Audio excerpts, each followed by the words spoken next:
시청자 여러분 안녕하십니까? BTV 주간 종합 뉴스 시작합니다. 인천시가 예산 소진으로 중단한 인천 이응 캐시백을 추석 전 재개하는 방안을 추진하고 있습니다. 다음 달 2차 추가 경정 예산을 통해 재원을 마련한다는 계획인데요. 캐시백 비율과 한도는 아직 정해지지 않았습니다. 이정현 기자의 보도입니다. 지난 16일부터 캐시백 지급이 끊긴 인천 이응. 올해 예산을 모두 써 캐시백 지급을 일시 중단한 겁니다. 박찬대 시장은 재정 상황을 진단하고 다시 캐시백을 지급하겠다고 밝혔는데 저희가 기자회견을 통해서 중단한다고 이야기를 했지만 현실적으로는 이응카드를 집행할 예산이 없기 때문에 지급할 수가 없는 것이고요. 만약에 이 부분을 속개한다라고 한다면 그러면 그것은 추경을 통해서 2차 추경을 통해서 이응카드를 진행을 해야 된다 이런 생각이 듭니다. 캐시백 지급은 추석 전 재개될 것으로 보입니다. 송현석 인천시 재정예산개혁 TF단장은 관련 예산을 반영해 올 하반기와 내년은 동일한 인천이음 제도를 유지하는 방안을 검토 중이라고 말했습니다. 또 설과 추석 명절은 월 기본 한도를 증액한다는 계획입니다. 하지만 구체적인 캐시백 비율과 월 결제 한도는 아직 정해지지 않았습니다. 인천시 2차 추경 시점은 8월 하순쯤 예상됩니다. 송 단장은 사업의 연속성과 시민 혼란을 최소화하는 데 중점을 두고 민선 8기 현금성 사업을 우선 검토해 계속 진행할 예정이라고 밝혔습니다. 다만 일부 사업은 예산상 한계로 감액 진행될 수 있다고 설명했습니다. 지점은 27년 세울 때 좀 하고 26년도 추경에는 일단 중단되지 않아서 시민들의 혼란이 최대한 없도록 하되 예산이 제한적이니까 일부는 조금 감액하는 부분이 나올 수도 있겠죠. 그런 부분은 있더라도 이거는 조금 시민분들에게 양해를 구하더라도 최대한 혼란 없게 좀 하려고 한다 이런 거고요. 인천시는 세임 예측 체계를 고도화하고 복지 예산 배분 기준을 마련하는 등 예산 편성 체계 개편도 추진할 계획입니다. BTV 뉴스 이정유입니다. 인천 행정체제 개편으로 새롭게 출범한 검단구가 심각한 재정난에 직면했습니다. 올 하반기 필수 사업비조차 확보하지 못하면서 겨울철 제설과 생활쓰레기 수거마저 걱정할 정도인데요. 주민 불편을 막기 위해선 인천시와 중앙정부의 대책 마련이 시급하다는 지적입니다. 이정현 기자입니다. 행정체제 개편으로 새롭게 출범한 검단구. 하지만 재정난이 심각합니다. 본 예산 3,359억 원 가운데 96%가 일반 회계로 재정 운영 여력이 여의치 않은 상황. 당장 올 하반기 필수 사업비 152억 원조차 확보하지 못하고 있습니다.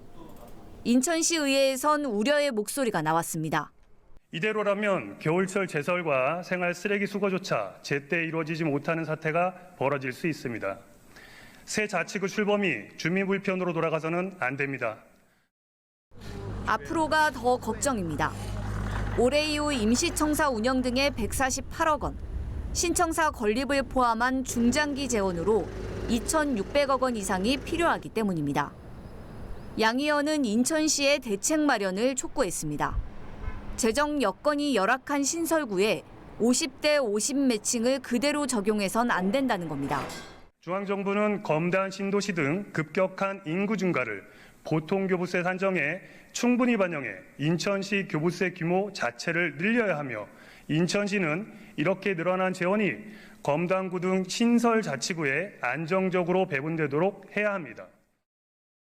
출범은 했지만 곳간이 빈 검단구. 서해구도 비슷한 상황인데 행정체제 개편으로 인한 재정난을 해결하기 위해 중앙정부와 인천시가 적극 나서야 한다는 지적입니다. BTV 뉴스 이정유입니다. 영종고 의회에서 영종고 관내에 야구장을 조성해야 한다는 목소리가 나왔습니다. 정부가 공항기간 통폐합 논의 백지화에 대한 공식 입장을 밝혀야 한다는 주장도 나왔습니다. 이재원 기자입니다. 지난 10년간 인천 영종구 인구는 6만 명에서 14만 명으로 폭발적 증가를 이뤘습니다. 이와 함께 생활체육에 대한 수요도 많아졌고 현재 영종구 내에 27개의 체육시설이 조성됐습니다. 하지만 종목에 대한 불균형이 있는 것도 현실입니다. 이에 영종구 내에 유소년과 동호인을 위한 야구장 조성이 시급하다는 주장이 나왔습니다. 청라 하늘대교 인근 20호 공원 부지에 경제자유구역청과 협의해 생활체육 야구장 조성을 검토해달라는 겁니다. 200억이라는 예산을 투입을 해서 공원을 활성화를 시키겠다라는 공약을 했습니다. 그래서 그 예산으로 지금 용역을 하고 있는데 그 용역 안에다가 야구장을 하나를 좀 넣어서 우리 아이들이 뛰어놀고 그다음에 주말 같은 때는 모든 사회인들 야구들도 와서 즐길 수 있는 그런 공간으로 하고 싶은 게 저의 계획입니다. 최근 불거진 공항공사 통폐합 논의와 관련해 영종구의회가 백지화에 대한 공식적인 정부의 답변을 촉구했습니다. 국가 핵심 기관에 대한 정책이 언론 보도를 통해 알려져 지역사회의 혼란과 갈등을 초래했다고 평가했습니다. 정부가 통폐합을 추진하지 않겠다는 공식 입장을 밝히고 전면 백지화를 언급해야 한다고 주장했습니다. 예측 가능한 어떠한 정책은 실현되고 그것들이 주민들의 의견이 반영돼야지 일방적으로 정부가 발표를 해서 뭐 예를 들어 반응을 보고 그렇게 진행한다 이런 건 아니라고 저는 봅니다. 이외에도 최은주 의원은 영종구 시설관리공단과 문화재단 설립을 신속히 추진해야 한다고 제안했습니다. 손은비 의원은 영종구청의 별정직, 정무직 공무원 정원 확대의 필요성과 적정성을 재검토해야 한다고 주장했습니다. BTV 뉴스 이재원입니다. 송도로 이전한 지 6년 만에 인천항만공사의 거취 문제가 또다시 도마 위에 올랐습니다. 박찬대 인천시장이 원도심 활성화를 위해 항만공사를 제물포구로 이전하겠다는 의사를 밝혔기 때문인데요. 이에 연수구 정치권은 즉각 반발했습니다. NIB 노유리 기자가 보도합니다. 지난 2020년 중구 신흥동에서 연수구 송도로 이전한 인천항만공사. 하지만 이전한 지 6년 만에 공사의 거취를 두고 문제가 불거졌습니다. 인천시가 인천항만공사의 재물포구 이전을 추진하고 있기 때문입니다. 박찬대 인천시장은 지난 16일 열린 기자간담회에서 해양항만 행정력 강화와 재물포 원도심 활성화를 위해 항만공사 이전의 의사를 밝혔습니다. 하지만 이 같은 공약에 대해 연수구 정치권은 즉각 반발했습니다. 연수구의회는 주민 의견 수렴 없이 이전이 논의되고 있다며 문제를 제기했습니다. 특히 항만공사 이전이 지역의 해양산업을 약화시키는 것은 물론 연수구가 추진 중인 해사법원 유치 명분과도 충돌할 수 있다는 지적입니다. 특히 항만해양 행정 기반이 연수구에 있다라는 전제 아래 해사법원 유치의 당위성과 설득력을 강조해온 만큼 이번 결정은 연수구민이 그동안 쌓아온 노력과는 정면으로 배치되는 일입니다. 이재호 연수구청장은 인천시의 항만공사 이전 공약 철회를 공식적으로 요구하였고 정일영 더불어민주당 의원 역시 연수구 신항의 성장세를 강조하며 항만공사 이전에 반대 입장을 내놓는 등 연수구 내에서 반발의 목소리는 커지고 있습니다. 인천시는 인천항만공사 이전이 시 단독으로 결정할 수 있는 사안이 아닌 만큼 정부와 해양수산부 등 관계기관과 협의해 나가겠다고 밝혔습니다. 이에 따라 향후 논의 과정에서 연수구 주민과 지역사회의 의견을 어떻게 반영할지가 쟁점이 될 전망입니다. NIB 뉴스 노율입니다. 준곡이 코앞으로 다가온 계양신도시의 첫 아파트 단지가 아직 단지 명칭을 등록하지 못하고 있습니다. 시공사가 아파트 입주민들의 브랜드 사용을 거부했기 때문인데요. 주민들은 사업 시행자인 LH와 국토교통부를 원망하고 있습니다. 어찌된 일인지 LG 헬로비전 이관성 기자가 보도합니다. 오는 12월 입주 예정인 계양신도시 A2, A3 블록 아파트 공사 현장입니다. 공공분양과 신혼희망타운 등 1,300여 세대가 입주하는 이 아파트는 건물 외벽 디자인과 내부 시설 공사 마무리 단계에 있습니다. 계획대로라면 지금쯤 아파트 명칭도 정해 A2, A3 블록이라는 말 대신 사용해야 합니다. 하지만 이 아파트는 아직도 명칭을 정하지 못하고 있습니다. 시공사가 브랜드 명칭 사용을 거부했기 때문입니다. 예비 입주자들은 지난 4월 시공사인 제일건설 측에 제일풍경채 브랜드 사용을 요청했습니다. 사업 시행자인 LH의 브랜드보다 민간 건설사 브랜드로 이름 짓기를 원했기 때문입니다. 하지만 제일건설은 LH가 단지 설계와 디자인, 마감 자재와 조경 등 대부분을 직접 시행하고 관리했기 때문에 제일풍경채 브랜드를 적용할 수 없다고 회신했습니다. 자사 브랜드 가치 하락을 우려해 해당 공공분양 아파트 명칭 사용을 거부한 것으로 보입니다. 건설사 브랜드를 쓸 수 있다라고 해서 청약을 했고 실질적으로 주변에 많은 공공분양이랑 신혼희망타운 아파트들이 건설사 브랜드를 사용한 사례들이 있기 때문에 그거 당연히 사용한다라고 생각을 했습니다. 근데 현실은 건설사와 협의 자체가 안 되고 LH는 입주자 모집 공고를 통해 안단테 브랜드를 원하지 않을 경우 시공사의 동의를 얻어 시공사 브랜드를 사용할 수 있다고 홍보했습니다. 청약자들은 공공주택 이미지 개선을 위해 국토교통부와 LH가 내놓은 대책이었기에 분양가와 품질 차이로 시공사가 쉽게 거부할 수 있다는 사실을 미처 생각하지 못했습니다. 입주가 다가온 주민들은 정부를 원망하는 상황입니다. 분양 공고문에 써있는 시공사가 승인을 할 경우에 브랜드를 쓸 수 있다. 이 문구 자체가 저는 좀 말이 안 된다라고 생각을 하고 제가 그러려면은 LH에서 먼저 사전 조사를 한다거나 아니면은 그 문구 자체를 좀 없애야 되는 게. 계양신도시 A2, A3 블록 주민들은 결국 자체 브랜드를 만들어 단지 명칭으로 사용할 계획입니다. 시공사 브랜드 명칭을 사용하지 못하는 공공분양 아파트들은 더 늘어날 것으로 보입니다. 헬로TV 뉴스 이관서입니다. 얼마 전 문을 연 승기천 파크골프장이 첫 장마부터 침수 피해를 입었습니다. 승기천은 집중호우 때마다 수위가 높아지는 하천인데요. 앞으로도 비슷한 피해가 반복될 수 있다는 우려 속에 파크골프장 입지와 침수 대비를 둘러싼 문제도 다시 제기됐습니다.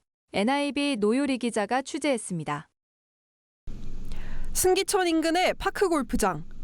펜스는 넘어져 있고 잔디는 곳곳이 패여 흙이 드러났습니다. 벙커의 모래는 빗물에 쓸려 내려갔고 홀 주변엔 나뭇가지와 부유물이 쌓여 있습니다. 승기천은 홍수 피해를 줄이기 위해 조성된 인공 하천입니다.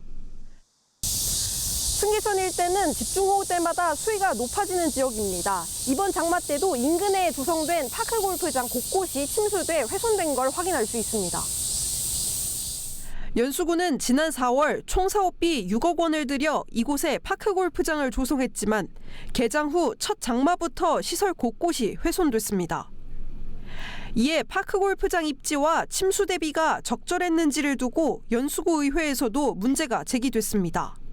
펜스가 휘어질 정도의 높은 수위에 물이 잠김에도 불구하고 그 펜스 높이라든지 그리고 예측이 가능한 것들에 대비를 너무 안 하고 안일하게 설치한 게 아닌가. 이에 대해 연수구는 파크골프장 조성 전부터 해당 지역의 침수 위험을 알고 있었다고 밝혔습니다. 그 홍수 대비 그 하천이기 때문에 그 침수가 될 것은 예상이 돼 있었고요. 구는 이곳에 파크골프장 설치 이유로 부지 부족 문제와 주민들의 요구를 들었습니다. 또 타 지자체에서도 하천 옆 파크골프장을 운영하고 있다며 문제될 것이 없다는 입장입니다. 범람한 거를 알고 있었지만 그래도 주민들이 이용할 스포츠 시설을 만들어야겠다. 서울시의 중랑천에도 많이 그 승기천과 비슷한 파크골프장이 설치돼 있어서 그래도 침수되면은 다시 그 정화 작업을 통해서 또 다시 또 개관을 하고 이런 모습을 봤습니다. 하지만 침수를 예상했다면서도 피해를 줄이기 위해 어떤 준비가 있었는지는 확인되지 않았습니다. 실제로 이번 침수로 펜스와 잔디 등이 훼손됐지만 별도의 복구 예산은 마련돼 있지 않았습니다. 연수구는 우선 자체 인력과 장비로 시설을 정비한다는 계획입니다. 침수 가능성을 알고도 조성한 시설인 만큼 반복되는 침수에 어떻게 대비해 나갈지가 앞으로의 과제로 남았습니다. NIB 뉴스 노율입니다. SK브로드밴드와 사회공헌 네트워크 행복 얼라이언스가 BTV 인천방송국에서 방송 제작 실습 교육을 진행했습니다. 어린이들이 지역방송국에서 뉴스가 만들어지는 과정을 살펴보고 참여하며 다양한 직업을 체험하는 자리가 마련됐습니다. 이재원 기자입니다. 스튜디오 앵커석에 앉은 아이들. 어색하지만 생기 넘치는 얼굴로 카메라를 마주합니다. 또박또박 때로는 실수도 하며 일일 뉴스 앵커에 몰입합니다. 시청자 여러분 안녕하십니까? BTV 인천뉴스 11 아나운서 김리원입니다. 현직 기자의 뉴스 작성 강의에 집중합니다. 취재 아이템 선정에서 구성 기획, 기사 작성까지 직접 해봅니다. TV 화면에서만 접했던 방송 기사의 작성 과정이 신기하기만 합니다. 신기하고 되게 좀 많은 사람들이 협동해서 한다는 게 좀 대단하다고 생각했어요. 방송은 뭔가 글만 읽고 좀 쉽게 할 수 있다고 생각했는데 직접 해보니까 어려운 것 같아요. 방송국이라는 곳이 평소 아이들이 접하기 힘든 곳인데 이렇게 아이들이 직접 뭐 기자도 해보고 아나운서도 해보고 또 PD도 해보고 여러 가지 직접 체험하면서 이 직업들에 대해서 깊이 이해하게 되고 또 여러 가지 꿈을 키울 수 있는 시간이었던 것 같습니다. SK 브로드밴드와 행복 얼라이언스가 함께 지역의 어린이들을 대상으로 방송국 견학, 방송 제작 실습 교육을 진행했습니다.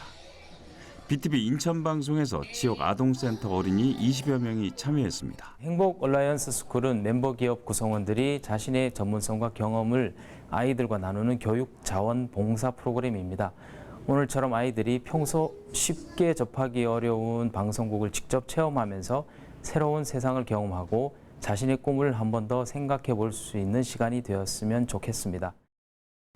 이날 어린이들은 취재기자, 촬영기자, 뉴스 PD, 아나운서, 기술감독 등 방송 제작 필수 주요 직무에 대해 배우고 직접 체험하는 시간을 가졌습니다. SK 브로드밴드는 매년 행복 얼라이언스 스쿨을 통해 어린이들이 다양한 직업 세계를 접하고 자신의 관심 분야를 발견할 수 있도록 지원하고 있습니다. BTV 뉴스 이재원입니다. 전 세계 태권도인들이 인천에 모였습니다. 26개국에서 온 선수들은 저마다의 기량을 뽐냈는데요. 그 현장에 NIB 노유리 기자가 다녀왔습니다. 태권도복을 입은 아이들이 힘찬 기합과 함께 동작을 시작합니다. 손과 발을 뻗으며 절도 있는 품새를 선보이는 선수들. 동작 하나하나 집중하는 표정엔 진지함이 묻어납니다. 26일 인천에서 전 세계 태권도인들이 함께하는 국제 태권도 대회가 열렸습니다. 미국과 일본은 물론 지구 반대편 볼리비아에서 온 선수들까지 전 세계 26개 나라에서 선수와 관계자 등 2,500여 명이 참가했습니다. 국적과 나이는 달라도 그동안 갈고 닦은 태권도 실력을 겨룹니다. 이집트에서 온 무스타파 씨는 10년 동안 태권도를 수련해왔습니다. 이번 대회에선 겨루기와 챌린지 부분에 출전해 각각 금메달을 목에 걸었습니다. I'm very happy because I'm better. 경기장 한쪽에선 조금 특별한 태권도 대결도 펼쳐졌습니다. 선수들은 머리에 헤드셋을 쓰고 상체와 다리엔 동작을 감지하는 모션 센서를 부착합니다. 태권도 기술과 가상현실 기술을 결합한 버추얼 태권도입니다.